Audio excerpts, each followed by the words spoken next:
Okay, I'm Shelton Hornback, and I've been a part of this church since before it came out here on Orchard in South Main, so probably 60 years.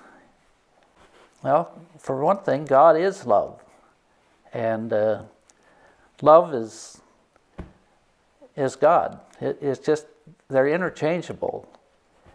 And when we speak of God's love, we think of agape love, a love that is unconditional. We don't earn His love by merits or anything that we do. God just simply loves us. It's a divine love, and it's a love that, like I said, is unconditional.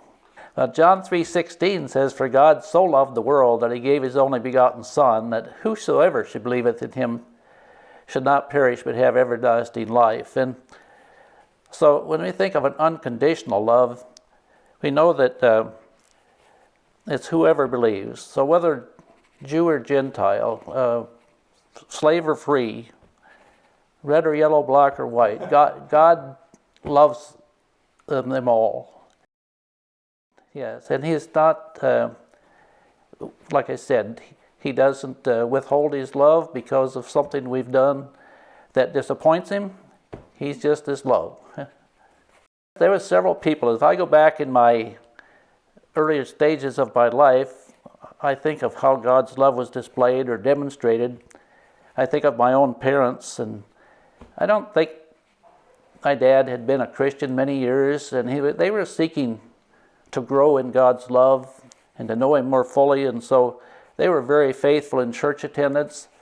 And as far as Sunday school, when I was young, I do remember a teacher named Clarabelle, and she could make a Bible story come to life by use of flannel graph or whatever, but she just was a special memory in my remembrance. And then I had vacation Bible school workers. They just altered their schedules in order to serve and to bring to our knowledge that the love of God and how it relates to us and what His desire was for us. And beyond that, I had youth camp at a place called Camp Witness. And my Uncle Delbert was one of the leaders in this youth camp.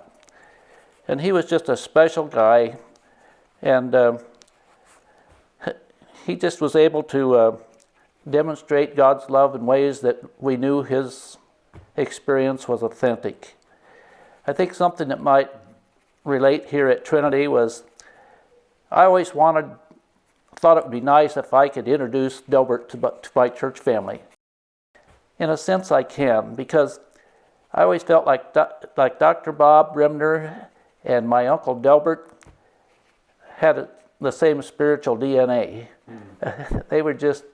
They came from the same mold, so to speak. Okay. And so I was doubly blessed. And then beyond that, I had 2 years of college at Miltonville Wesleyan College, a junior college.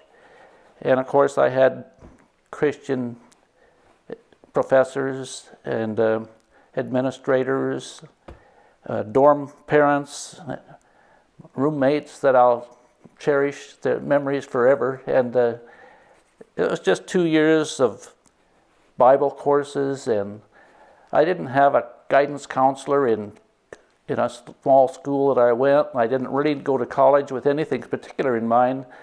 So I just took what courses I needed to take for my associate arts degree, plus I took a bunch of Bible courses. Yeah. And that all just helped and I thank God for the opportunity that it gave me for spiritual growth. Well, ever since I was young, there would be a few times that I had stayed over at my grandparents', and Delbert was probably 12 years older than I was, or maybe a little more than that. But I remembered him rolling out of bed in the morning, and it was literally rolling out of bed on his knees and seeking God's direction for the day and praising God. I always loved Delbert. He's such an example. I think it was probably between the ages of 8 or 10 and 12, 8 and 10, something like that, that we were having Bible or revival services at our church. And I don't know, it's just during this time that over a course of my own training and experiences I had with my family, I was convicted of my sin. And during this one particular evening, I was burdened and in a sense was uncomfortable. I was convicted about my sin. Yeah. And it was only about halfway probably through the preaching service, and I was in need of making things right with God. Mm-hmm. And I was beginning to cry and sensed my need to make a move.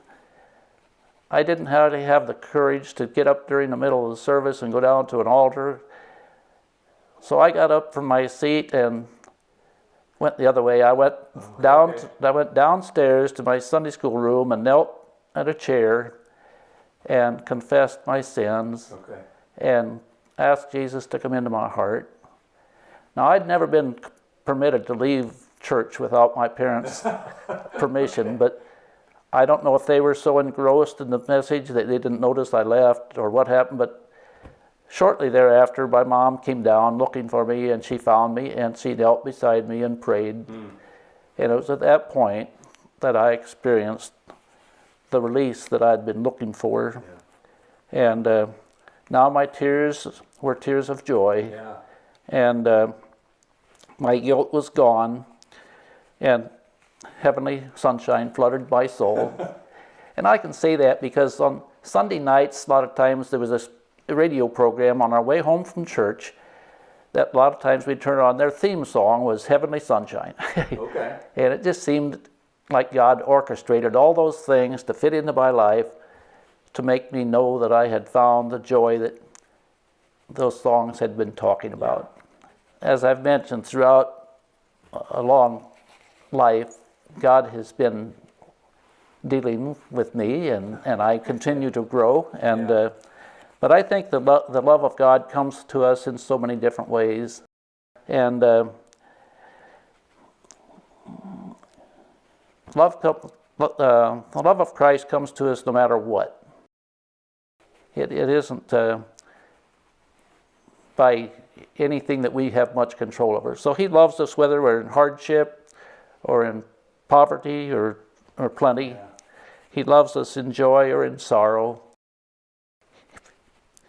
I think so often how we know that He loves us because of the peace that comes even in the midst of an unknown and the heaviness concerning some issues.